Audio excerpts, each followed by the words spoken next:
Most owners leave for work carrying a version of their dog's day that is almost entirely imagined. They picture her at the door for a while, then on the couch, then maybe the window, then the door again when it gets close to the time they usually return. A quiet, patient vigil. A long wait with a good ending. That picture is partly right and mostly incomplete. Because what actually happens inside your dog across the hours of a full workday, what her nervous system does, how her time is actually distributed, and what she needs from the environment you leave her in, is more specific, more manageable, and more actionable than the vague worry most owners carry through the day instead. By the end of this, you will know what her day actually looks like, and what the small, specific adjustments to the environment you leave her in change about the quality of every hour you're not there. The first thing to establish is the one that most owners find genuinely surprising, and that changes the emotional weight of the whole question. She does not spend your absence in sustained distress. For the majority of dogs in homes where they feel safe and the departure is routine, the absence is not the vigil of a dog waiting in anguish. It is, for a significant portion of the day, sleep, real sleep. The deep, physiologically restorative sleep of an animal whose nervous system has completed its initial post-departure assessment.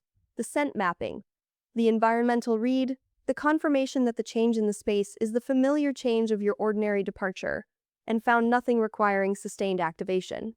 Once that assessment completes, which takes between 20 and 45 minutes in most dogs, the nervous system has no particular reason to remain active, and it does not. Behavioral observation of dogs monitored during owner absence has documented that dogs in familiar, safe home environments spend between 40 and 60% of the typical 8-hour workday sleeping. Not resting lightly, sleeping. The sprawled, occasionally dreaming, deeply gone sleep of an animal whose nervous system has settled into the long middle of the day. She is not suffering through your absence. She is mostly sleeping through it. What she does in the hours she is not sleeping, and what the environment you provide either helps or fails to help with, is where the quality of her day is actually determined. The post-departure window is the first variable worth understanding. The 20 to 45 minutes after you leave is the period of highest activation in her day. Not crisis activation, assessment activation. Her nervous system is running the process it runs every time the environment changes significantly. Reading the space, confirming the departure signature, locating your scent at its strongest recent concentration, building the picture of how long the absence is likely to be based on the olfactory information available. This process is normal. It is not anxiety unless her history has given her reason to be anxious about what departures predict. For a dog in a stable household with a consistent routine, the post-departure window resolves into the sleep described above. For a dog whose departures have been associated with sustained unpleasantness, whose history has not yet provided enough evidence that departures reverse, the post-departure window does not resolve. It continues. The assessment keeps running because the assessment has not reached a conclusion it can rest on.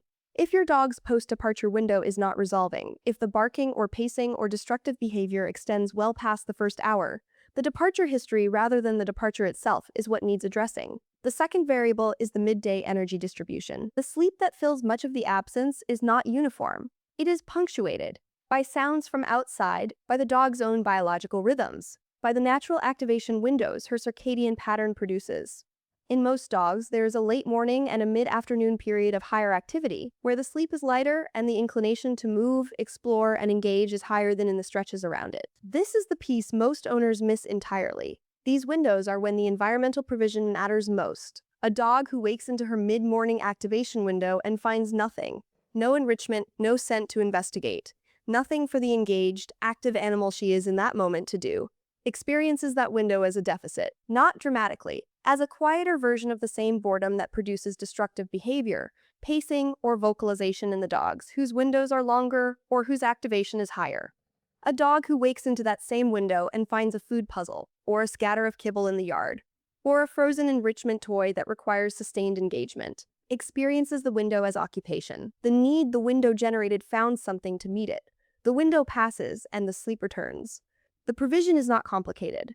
It requires only the advanced preparation of something engaging enough to be worth the waking, placed where she will find it in the form that fits her preferences and her physical capability. The third variable is what the absence feels like in the final hours.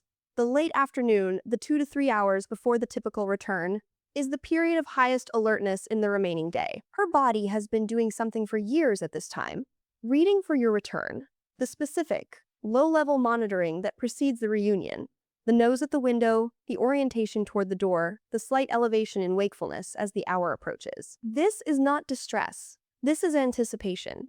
The distinction is in the body. A dog in anticipation is alert but not activated, oriented but not anxious, watching but not pacing. The dog whose anticipation is calm is a dog whose history has established that the watching ends well, that the door opens, that you come back. The dog whose anticipation is not calm is a dog whose history has not yet made the return certain enough to wait for, without the waiting costing something.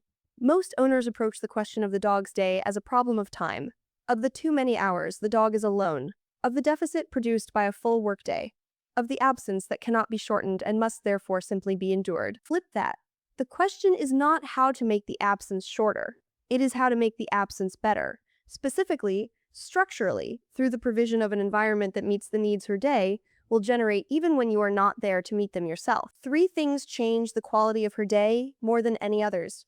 Physical comfort, the sleeping surface that does not cost her joints, the temperature that allows genuine rest, the space that feels safe rather than exposed, mental engagement at the activation windows, the enrichment that meets the mid-morning and mid-afternoon energy before it becomes restlessness. Not expensive, not elaborate, a frozen stuffed toy, a scatter feed in the garden, something that requires her nose and her patience and gives the waking something to wake toward, and the exit and re-entry ritual that her nervous system has learned to read as reliable. The departure that is calm and consistent. The return that is warm but not so elevated in arousal that it confirms the departure was a loss worth grieving. The specific quiet communication, delivered every day through the body rather than through words, that says, leaving is ordinary. Returning is certain. Nothing about this day required you to be anxious. Think about what her day actually looks like with all of this understood. The post-departure assessment that resolves into the long, sprawling sleep of a dog whose nervous system found nothing requiring sustained response. The mid-morning wake that finds the food puzzle you left and spends 40 minutes on it before the sleep returns. The window alert that passes through the afternoon.